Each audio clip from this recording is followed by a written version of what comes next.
So other than Mum and Chance, what were the most memorable, and the Jesus Christ Superstar, what were the other, in your memory, what stands out as the guest artists that you brought to campus? Well, Van Cliburn has to stand out. He was the most famous pianist in the history of the world at that point. He won the Tchaikovsky competition in Moscow in, I think, 1955 or 56, and went on to solo with every major orchestra in the world. He's not the best pianist in the world, but the most famous. We probably had a better pianist on the faculty here, and so did every college that had a music department. But they didn't win the Moscow competition, and they weren't 6'5" and from Texas. There's a great story that Jack Cogdill told about Van Cliburn. He was teaching at Texas Christian University when Van Cliburn was a student there. Oh. And Van Cliburn's like 6'6", and as the story goes, he ran into a basketball player his same height in the hallway. And Van Cliburn was skinny, and the basketball player was husky. And the basketball player looked at him and said, "I bet you can't play basketball." And Cliburn looked at him and said, "I bet you can't play the piano." And that's Jack's story because he was there at the time. So whether it's true or not, he heard it there. So I can't take credit for that one. And so Van Cliburn, he played the Tchaikovsky Piano Concerto, number 1, B-flat minor, in probably every major city of the world. Now, we didn't bring him here to play with the orchestra because that requires rehearsal, right. 2 or 3 or 4 days rehearsal. And whether he would have agreed to perform with a college orchestra or not, which had a handful of faculty members in it. The first-year players were faculty members at the time. I don't know if they do that now. No. Were faculty members. And whether he would have agreed to play with them, I don't know. He wouldn't play with community orchestras that didn't pay the musicians. He only played with orchestras that had full-time musicians. Well, Yo-Yo Ma agreed to play with our college symphony. Yo-Yo's like that. Yeah. He's a good guy. Yeah. So we got him up here to do a recital. And the thing he played best, he did in recital. He was better at Chopin than Tchaikovsky. And he was a great Chopin interpreter. And he did his concert Chopin. And in the meantime, quietly, Harry John Brown had rehearsed his student orchestra with a Tchaikovsky Piano Concerto in B-flat minor. And then we invited him to dinner at Harry John's. He stayed at Harry John's because they had been friends when he conducted the Milwaukee Symphony. Right. And Harry John, and I had booked him twice before, so we all knew each other. And Harry John had secretly rehearsed the Tchaikovsky Piano Concerto. And we got him a little drunk. We got him a little drunk, and my wife cooked steaks. There was about a dozen of us at Harry John's house. And in the middle of the evening, Harry John said, "Why don't you come sit in with our orchestra? I've got a set of parts for the B-flat minor. I've got a set of parts for it. They've gone through it a couple of times. They've probably gone through it 80 times in the last week. And on this stage that we're sitting in front of right now, the next day at about 11 a.m., I think it might have been, whenever the orchestra met at the regular time, and with 300 or 400 music students in the audience, he went through the Tchaikovsky Piano Concerto like it was a regular rehearsal, where the conductor would stop and say, "What do you like this? How do you like this phrase here?" Just like they were getting ready to perform a concert that night. But he would never have agreed to do that if we paid him to do that.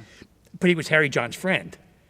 And he stayed in Harry John's house and ate my wife's steak. So, it was a little bit of blackmail. But that's one of those moments that I'll never forget. And I wrote about in the program. Yeah. But I met the most famous person in the world here in the green room.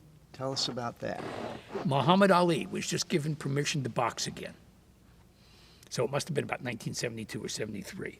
And he had a couple of tune-up fights, and then he needed to go into a serious, and he didn't do well at his tune-up fights, but he won. He had to go into serious training, and he set up training camp in Pennsylvania, but he also had no money. So somebody booked him on a lecture tour. Me, the idiot, bought it. I bought the tour. I paid him some money. And that was another one of the strangest things I've done. It's an arts center, and I booked the former heavyweight champion of the world to give a lecture on this stage.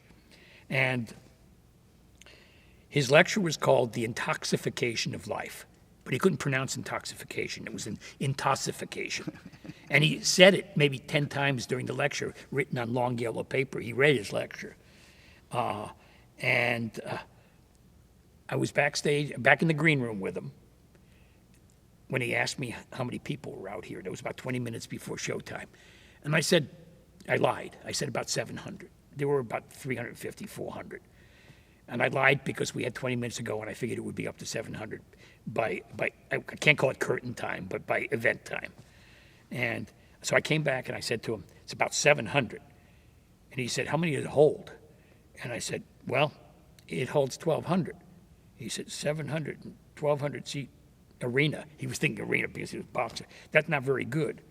Then he paused, only a half a step, and he said, it's better than Joe Frazier would draw for a lecture, except he said lecture because he couldn't pronounce lecture. But no matter what he did in life, it had to be better than Joe Frazier. So if he was doing a lecture for 700, then he was sure Joe Frazier would only draw 200, which is probably true. I mean, this was a dashing young man, tall, muscular, handsome man. Not articulate, the way we think of articulate. He could have never passed a speech class, but he was engaging. When he talked, you listened. And that was a real exciting night. And I won't forget it. I've talked about it 100, 200 times since then. But there were other nights. Edward Villela, star of the New York City Ballet, winner of the Athlete of the Year award from Sports Illustrated, the only athlete that's ever appeared on the cover of Sports Illustrated. The only dancer that's ever appeared on the cover of Sports Illustrated. That's something. Incredibly talented dancer. Came here, we went to Harry John's and had dinner. This was a regular thing. My wife was good at frying steaks, which I guess is pretty easy, but I've never been a cook. I don't know. Because she wasn't a cook either. She would cook. Harry John would pour the drinks. We'd turn on music, and we'd invite a dozen people who would appreciate the evening, or sometimes more. And we did this probably 10 or 12 times in my 4 years here. Harry John and I were close friends, and we knew a lot of the performers together that we were bringing in town.